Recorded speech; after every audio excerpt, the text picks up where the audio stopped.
So you want to lose 5, maybe 10 pounds? And then what? What will happen after you lose the 5 or 10 pounds or maybe 20 pounds? Are you going to give up on your fitness journey? I am known as Tough Love.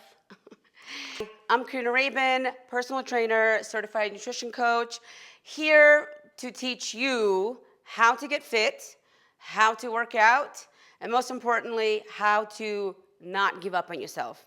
I am known as Tough Love. Most people come to me for my tough love and realness. Let's get real.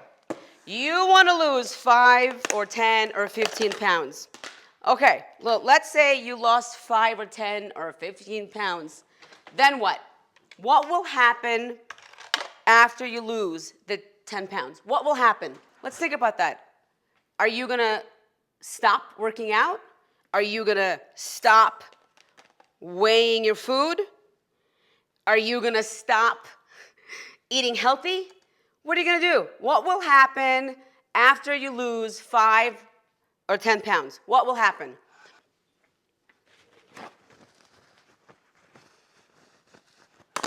Let me guess. Nothing's really going to happen. What's going to happen? You're going to finally be happy? Really?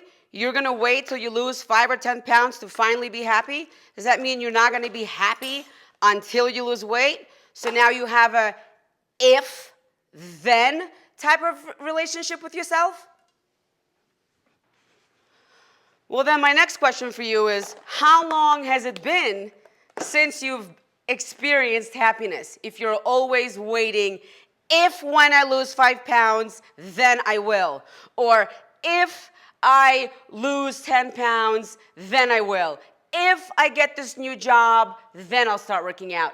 If I make more money, then I'll start having babies. When are you going to stop having when this happens? Because sometimes that if may never happen if you're constantly living the life of if and when. It's not if and when. It's when are you going to stop doing if and when. Now is the time. If you want to lose 5 or 10 pounds, that's totally fine. But why? Why? Why 5? Why 10? Why not 15? Why not 11? Why not 3? Why not 4? Why not 99? I mean, the numbers are unlimited. The numbers never end.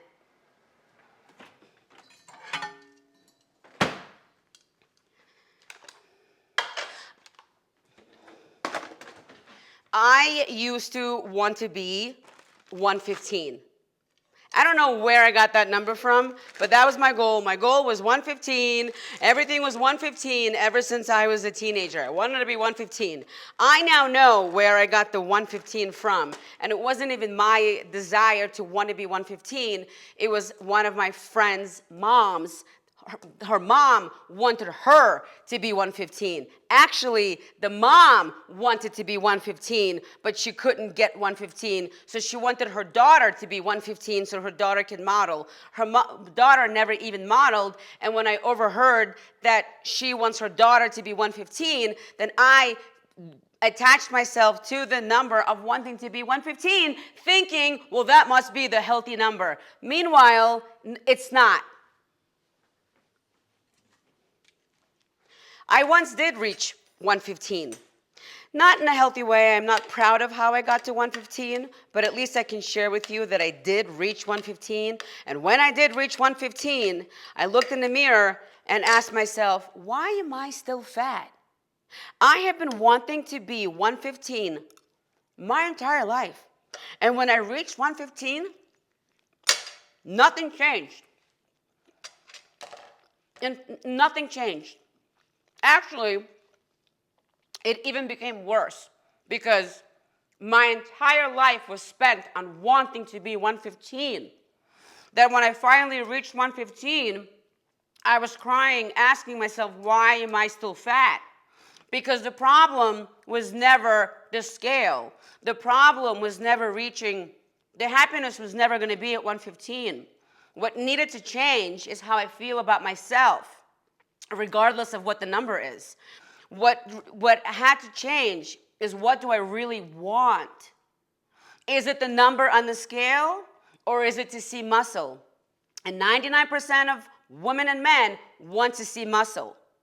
You're not going to see muscle just because you're finally going to see the magic number on the scale. Body fat percentage is what needs to change in order for the body to show you muscle. And a woman needs to be under 19% body fat in order to see muscle. So even if you lose your 5 or 10 pounds, that's not going to make you happy if you're looking to see muscle. If you think that if I lose 5 or 10 pounds, I'll see muscle, I hate to break this to you, that's not true. You need to know what is your body fat percentage first. Once you know your body fat percentage, if you want to see the muscle definition, if you want to compare yourself to my muscle definition, if you want to compare and have this muscle definition, then I invite you to work towards fat loss and work your way to 19% body fat. And how do we do that? By eating like this. 80% of the time. 80%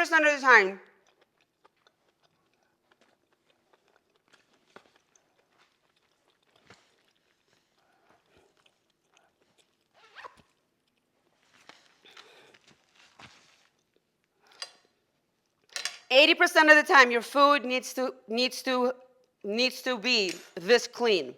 High protein, salmon, chicken, any other fish, green vegetables, any complex carb, sweet potato, white potato, brown rice, white rice, whatever you want. 80% of your food has to be like this. The rest of 20% could be your popcorn and your yogurt, your cheese, your fun food. But 80% has to be nutritious food. It's not the scale. It's not about getting smaller on the scale.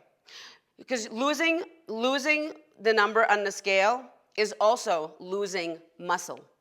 And it's very difficult to build muscle. A woman can only build 5% of muscle per year. Per year.